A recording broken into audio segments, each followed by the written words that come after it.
Hey, everybody. I hope you're having a good day. Well, the sunshine's peeking through. It's definitely getting a little chillier out here these days. Municipal elections are a wrap, mostly.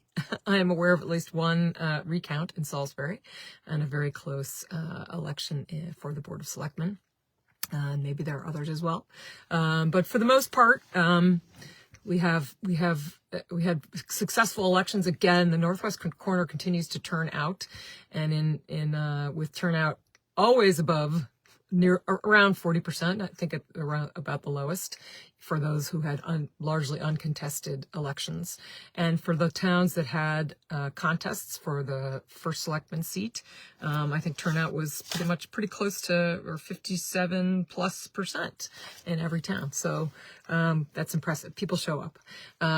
So some incumbents ran and were reelected, and we welcome 4 new first selectmen to the group of 9 towns.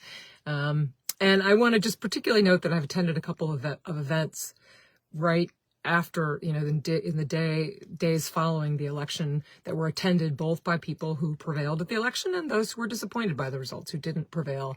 And I just want to note how great it is that people continue to show up, whether you won or whether you didn't, to support the town that you ran to do something for. I think it's really constructive and, positive, and says how well we work together.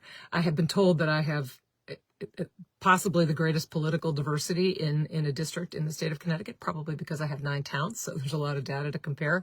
So the towns are led by Democrats, Republicans, and an unaffiliated. So really, congratulations to everybody who prevailed, and my great thanks for everybody who ran, whether or not you prevailed. You made things better in our corner of the world, and I hope those of you who didn't win continue to participate in local politics. We have, I'm trying to think of any other statistics I wanted to share. I really think turnout is most impressive. We had great turnout throughout the district as compared with other parts of the state.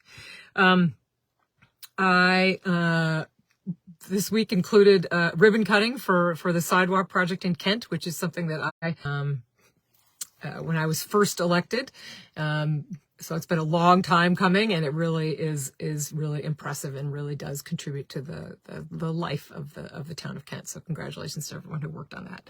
And I also earlier today went to a legislative informational session at Western Connecticut State University in Danbury, organized by the Connecticut Center for School Safety and Crisis Preparation, which I had not been that deeply familiar with before, and they really are incredible, provide incredible resources for safety very broadly, in terms of, school culture and also, crisis events. They're a great resource for our schools and for our kids, and I was really impressed by the group, and all the schools that have been working with them said nothing but positive things about this group. So I look forward to doing more work with them and continuing to support them in the future. Lots of upcoming events. This afternoon, I'm going to head to Wamogo for the AgriScience Open House. Of course, there's lots of Veterans Day events this weekend. I will post as much information as I can find about Veterans Day events in the various towns. Sharon Ambulance is having their pancake breakfast. The Gun Library in Washington is reopening.